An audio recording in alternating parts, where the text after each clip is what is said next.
வணக்கம். 8ஆம் நம்பர் தலைவர் பேசுகிறேன். நம்ம தமிழ்நாட்டில் 24 பிராந்தி கடையை திறந்து வைங்க. மதியம் 12லேருந்து 10 மணி வரைக்கும் நீங்கள் கடையை திறக்கிறீங்க. மற்ற நேரங்களும் பிராந்திங்க ஓடிக்கிட்டே இருக்குது அப்படின்னு நம்ம ஏற்கனவே சொல்லியிருந்தோம். விழாக்கில் ஒரு பாட்டில் 150 ரூபாய்க்கு வாங்கினா 200 ரூபா 250 ரூபா வரைக்கும் விற்கிறாங்க.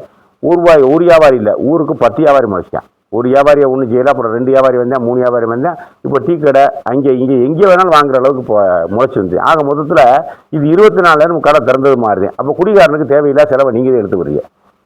கூடுதலாக 50 ரூபா 60 ரூபா கூடுதலாக செலவு எடுத்து வரீங்க. இதுக்கு 24 கடை திறந்து வச்சிட முடியானே. எதுக்கு நாடகம்? 10 மணி நேரம் 8 மணி நேரம் பிராந்தி கடை இருக்கும் அப்படிங்கிற நாடகத்தை நடிச்சுக்கிட்டு எல்லா பக்கம் ஓடுது. இதுக்கு என்ன பண்ணுறது? அப்போ இதுக்கு 24 கடையை திறந்து வைங்க அப்படின்னு என்னுடைய கோரிக்கையாக நான் சொல்லியிருந்தேன். இதுக்கு இடையில எப்போவுமே திமுக காரங்க அதிமுக காரங்க ஒரு 10 ரூபா அவங்க வேலையில் போட்ட உடனே ஒன்றிய செயலாளர் ஒரு 2000 மாதம் 2 நாளைக்கு இருக்கா 2000 3000 வாங்குறது. அதே போல் அதிமுக ஒன்றிய செயலாளர் வாங்குறது. இப்படி ஒவ்வொருத்தரும் வாங்குறது. அப்புறம் இப்படி போய்கிட்டே இருக்குது. நிர்வாகத்தில் இப்படி காசு லஞ்சம் லாவணியம் யார் கேட்டாலும் ஊழியரை கண்டுக்கவே முடியல, கண்ட்ரோல் பண்ணவே முடியல. அது எது எப்போ பாட்டிலுக்கு 10 ரூபா வாங்குறேன், அவ்வளோதான். இவன் ஒருத்தனும் 1000 2000 3000 ஒரு தான் வாங்க. இவனுக்கு கொடுக்குறது 2000, அவன் வீட்டுக்கு பிராந்தி கடை ஊழியர் கொண்டு வரது 20000. இப்படி ஆகும்போது எல்லாரும் பங்கு போட்டுக்கிட்டாங்க.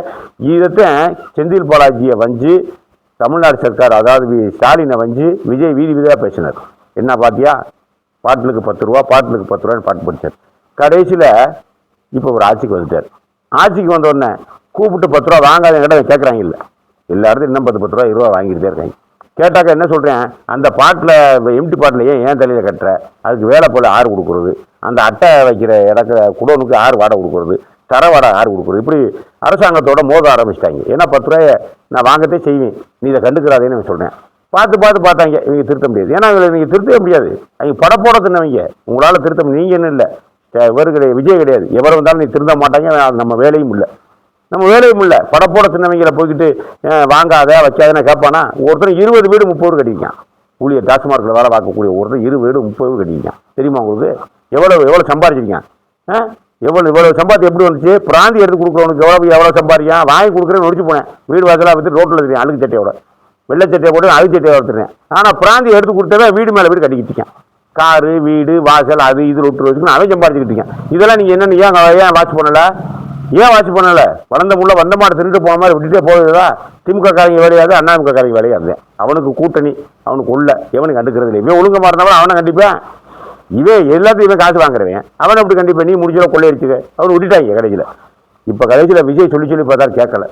பார்த்தாங்க தனியார்ட்ட பிராந்தி கிடையாது. நான் இது ஏற்கனவே சொன்னேன், தனியார்ட்ட விட்டுருங்க, 50,000 கோடி ரூபா வருமானம் வரக்கூடிய 60,000 கோடி வரும் அப்படின்னு நான் ஏற்கனவே சொல்லியிருந்தேன்.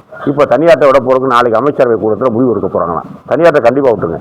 இதில் என்ன ஒரு சிக்கல் போட்டிருக்காங்கன்னா, என்ன ஒரு கஷ்டமாக இருக்குன்னா, தனியார்ட்ட விட்டுருவாங்களாம், இங்கே வேலை பார்த்த ஊழியரை மட்டும் அங்கே வேலைக்கு கொடுத்துருவாங்க. ஏன் அங்கே தனியார் கம்பெனி கெடுக்கவா? இதுக்கு இவங்க இருந்துட்டு போட்டுமையா? இதுக்கு எந்த வேலை? தனியார்ட்ட விட்டாச்சுன்னா விட்டுட்டு நீங்கள் வெளியே போகணும். அது என்ன 24,000 ஊழியரை பாதி பேர் நீ வேலைக்கு எடுத்துக்க நீ என்ன உத்தரவு போடுறது? அங்கே இன்னும் 20 ரூபா வாங்க, அவனை எப்படி தட்டி கேட்பா? ஏன்னா பழகிட்டேன், 10 ரூபா வாங்கி 20 ரூபா வாங்கி பழகிட்டேன். யார் பிரச்சனை பண்ணுவேன், யார் பிரச்சனை பண்ண மாட்டேன், யார் போலீஸுக்கு போவேன், யார் போட மாட்டேன், எல்லாத்தையும் அவனுக்கு தெரிஞ்சு வச்சு. அந்த ஏரியாவில் இருக்கவனுக்கு பூரா எல்லாம் தெரிஞ்சுவோம், யார் என்னென்ன செய்வேன் தெரிஞ்சுவோம். அவனுக்கு கூட திருப்பி அதே 20 ரூபா வாங்க என்ன ஒன்று. அப்போ அந்த பஞ்சாயத்து இங்கே தானே வரும், அந்த பஞ்சாயத்து டிவியில் தானே வரும், அந்த பஞ்சாயத்து போலீஸ் தானே வரும். என்ன ஒன்றுவ? அப்போ என்ன செய்யணும்? தனியார்ட்ட விட்டா அந்த பழைய ஊழியர்காரன் ஏற்றுக்கிறேன். ஏன்னா கூடுதலாக 20 ரூபா வாங்கிட்டு போயிடுவேன். தனியாரும் நமக்கு என்ன காசு வருது, நீ கொஞ்சம் எடுத்துக்க, நான் கொஞ்சம் எடுத்துக்கிறேன், போடு 150 ரூபா சரக்கு 170 ரூபா வாங்கு, நீ ஒரு 15 ரூபா எடுத்துக்க, எனக்கு 5 ரூபா கொடு அப்படிம்பேன். அவன் வாங்க தானே. ஆக மொத்தத்தில் ஊழியர் ஏற்கனவே பழக்கப்பட்ட ஊழியர் உள்ளே விட்டால் அந்த தனியார் பிராந்திகளே எடுத்துக்கிடுவேன், குடிக்கிறப்ப குடிக்க வச்சுக்குவாங்க. ஆக தனியார்ட்ட விடுறதோடு இருக்கணும், நீ உத்தரவு போடக்கூடாது. அதை விட்டுட்டு வெளியேறினேன். அவங்க தனியாரை விட்டுறனா எம்ஆர்பி ரேட்டோடு நின்றுக்கிறேன், அவ்வளோதான். ஊழியர் 24 ஊழியர் இத்தனை வீடு எப்படி கட்டின? உன்னுடைய வசதி எப்படி இவ்வளோ வந்துச்சு? எல்லாருமே பேர் அரசாங்க வேலையை கோர முடியாது, அவனால் கேஸும் போட முடியாது, அரசாங்க வேலை கோர முடியாது. வீட்டுக்கு கட்டியா என்னமோ கொசுக்கு பயந்து வீடை கொளுத்துறதா நான் கேட்குறேன். கொசுக்கு பயந்துக்கிட்டு வீடை கொளுத்துவானே எவனாவது? மூட்டை பூச்சிக்கு பயந்துக்கிட்டு வீடை கொளுத்துவானே எவனாவது? அந்த கதையாக இருக்கியா உங்கள் கதை?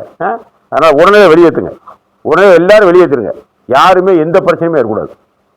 24,000 ஊழியர் இருக்கீங்க, அந்த 24 ஊருக்கு வேலை கிடையாது. சுருக்கமா என்ன பெரிய விஷயம்? ஏன் இதில் 2 லட்சம் 3 லட்சம் சம்பளம் வாங்கின பூரா வேலையை எடுத்து தூக்குறாங்கண்ணா. போய் பாருங்க, ஒவ்வொரு ஆலையிலையும் 12,000 பேர் 10,000 பேர் 8,000 பேர் எல்லா நாட்டிலையும் தூக்குறானா. ஏன்னா வேலை இல்லை, ஏஐ வந்துருச்சு, உங்களுக்கு வேலை இல்லை, உனக்கு சம்பளம் கொடுக்க முடியாது.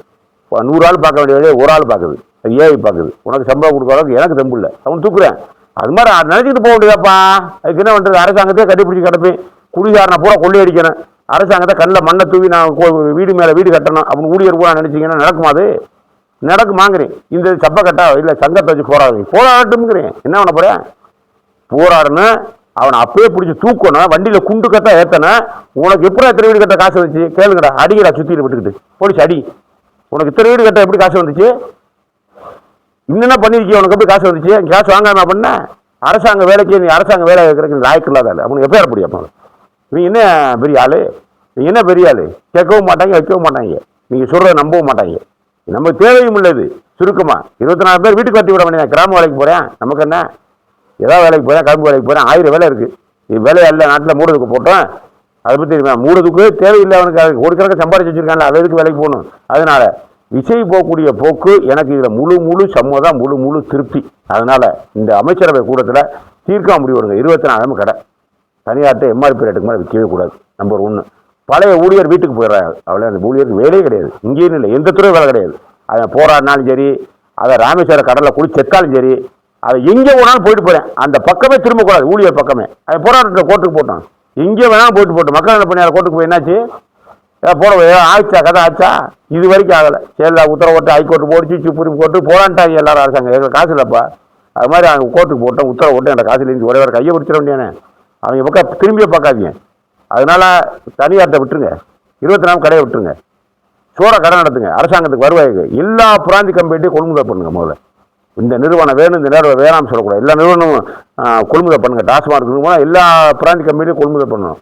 ஏன்னா அதிமுக திமுகக்காரன் குறிப்பிட்ட கம்பெனிலையும் கொள்முதல் பண்ணேன். ஏன்னா அவன்கிட்ட ஒரு பாட்டிலுக்கு ஒன்று பேசியிருப்பாங்க, முன்னாடியே பேசியிருப்பாங்க. சில கம்பெனிக்காரன் கொடுக்க மாட்டேன், சில கம்பெனிக்காரன் சரக்கு நல்லாயிருக்கும், தரமாக இருக்கும், அவனை போட்டியில் இங்கே கலந்துக்கிற மாட்டேன். அதனால் எல்லாத்துக்கும் ஓப்பன் பண்ணி விடுங்க. எல்லா பிராந்தி கம்பெனியும் இதில் கலந்துக்கிறான். டாஸ்மார்க் எல்லாத்துலேயும் கொள்முதல் பண்ணும் அப்படிங்கிற உத்தரவு போடுங்க. வெளிப்படையாக நிர்வாகத்தை பண்ணுங்கள். முதல்ல டாஸ்மார்க் வீட்டுக்கு காட்டுங்க.